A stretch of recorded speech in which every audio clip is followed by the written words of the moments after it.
श्री शिवाय नमस्तुभ्यं। महाराज, आप सभी लोग जानते हैं कि 21 सितंबर 2025 को सर्वपितृ मोक्ष अमावस्या है और इस दिन सभी लोग एक चावल की कटोरी वाला उपाय करते हैं। जिन लोगों ने भी पिछले साल इस उपाय को किया था, आज उन लोगों के पास किसी चीज की कमी नहीं है। इसलिए आप सभी लोगों को इस बार ये चावल की कटोरी वाला उपाय वापस से करना है।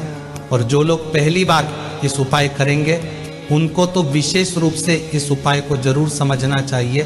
देखिए महाराज, इस उपाय को घर की बड़ी माता बहनों में से किसी एक माता बहन को करना चाहिए। अगर किसी कारणवश घर में माताएं बहनें उपस्थित ना हो तो उस जगह पर फिर घर का कोई बड़ा सदस्य भी इस उपाय को कर सकता है। महाराज, एक बात और हम आपको बता दें कि इस बार जो पितृपक्ष की अमावस्या है, इस दिन सूर्य ग्रहण भी रहने वाला है। इसलिए इस उपाय को करते समय सूर्य ग्रहण का समय आपको जरूर ध्यान रखना है, क्योंकि सूर्य ग्रहण की शुरुआत से पहले पहले आपको उपाय करना पड़ेगा। वैसे महाराज, इस उपाय को करने का जो समय है वह शाम को 6 बजे से शाम 7 के बीच में है।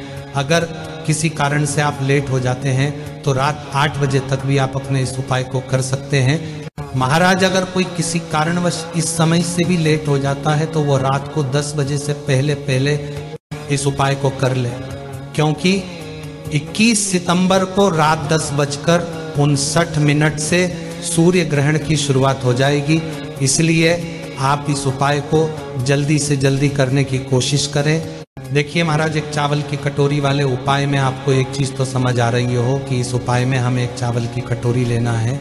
तो घर की बड़ी माता बहनों में से कोई भी एक माता बहन शाम को 6 बजे के बाद पितृ अमावस्या के दिन अपने घर के रसोई घर में से खाली कटोरी ले।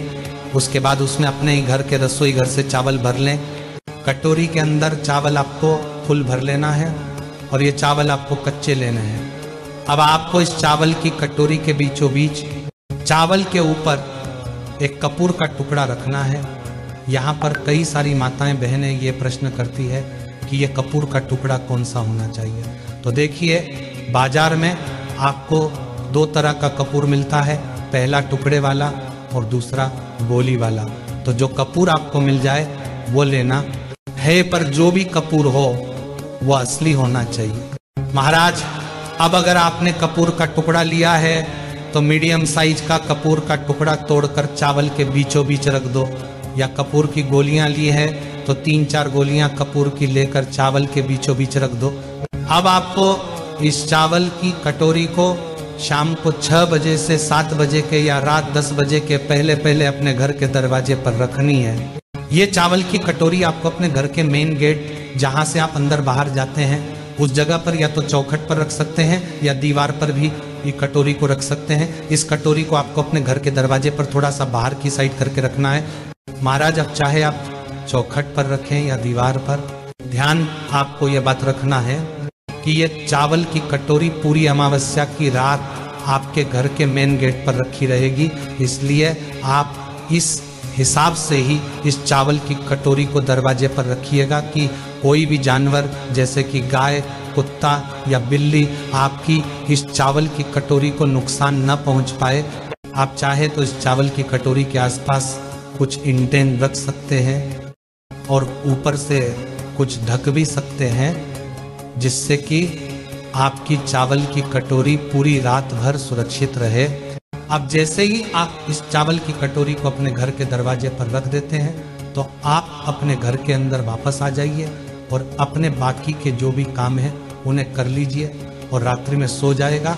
कोशिश करना कि ये उपाय आप तब करें जब आपके घर के सभी सदस्य आपके घर के अंदर उपस्थित हो और चावल की कटोरी को घर के दरवाजे पर रखने के बाद कोई भी सदस्य घर के बाहर न जाए। अब आप इस एक चावल की कटोरी को पूरी रात भर के लिए अपने घर के दरवाजे पर छोड़ दें कि और अगले दिन सुबह शारदीय नवरात्रि शुरू हो जाएगी, यानी कि एक कम लग जाएगी। तो आपको सुबह जल्दी उठना है और स्नान करना है, और अब आपका सबसे पहला काम इस उपाय को पूरा करना रहेगा, जिसमें आपको स्नान करने के बाद अपने घर से एक माचिस उठानी है और सीधा उस जगह पर चले जाना है जहां पर अपने घर के मेन गेट पर इस चावल की कटोरी को रखा हुआ था। अभी आपको इस चावल की कटोरी को ना छूना है और ना उठाना। और जब कपूर जल रहा हो तो उस समय आप अपने पितरों से अपने लिए प्रार्थना करें, अपनी गलतियों के लिए क्षमा मांगे। अब जैसे ही आपका वह कपूर अपने आप जलकर बुझ जाए, उसके बाद में अब आप अपनी चावल की कटोरी को अपने पितरों का स्मरण करते हुए उठा ले और अपने घर से बाहर निकल जाए। और घर से बाहर निकालने के बाद आपके घर के आसपास कोई भी एक ऐसा जो बड़ा पेड़ हो, उस पेड़ के नीचे आपको ये चावल की कटोरी के चावल डालकर आ जाने हैं, जहां पर पक्षी इन चावल के दोनों को चुग लें और खा ले। उस समय भी आप अपने पितरों से प्रार्थना कर ले और अपनी मनोकामना भी आप बोल सकते हैं। और चावल वहां पर डालकर कटोरी को अपने साथ अपने घर लेकर आ जाए। महाराज, अब आपका ये एक चावल की कटोरी वाला उपाय पूरा हो जाता है। देखिए महाराज, ये जो उपाय है ये शारदीय नवरात्रि के पहले जो पितृ की अमावस्या पड़ती है उसी दिन किया जाता है। इसलिए साल में यह उपाय सिर्फ एक बार किया जाता है। इसीलिए लोग इस दिन का और इस उपाय को करने का बहुत बेसब्री से इंतजार भी करते हैं। इसीलिए आपके पास एक मौका आया है, आप इसका फायदा जरूर उठाएं।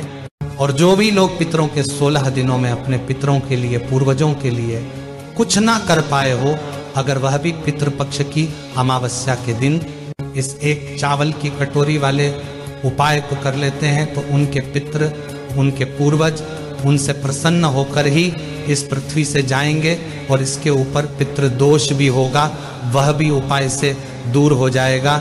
और महाराज, अगर इस उपाय को करने में आपको कोई भी परेशानी हो तो पहले कमेंट करके पूछ लीजिएगा, तभी उपाय को कीजिएगा।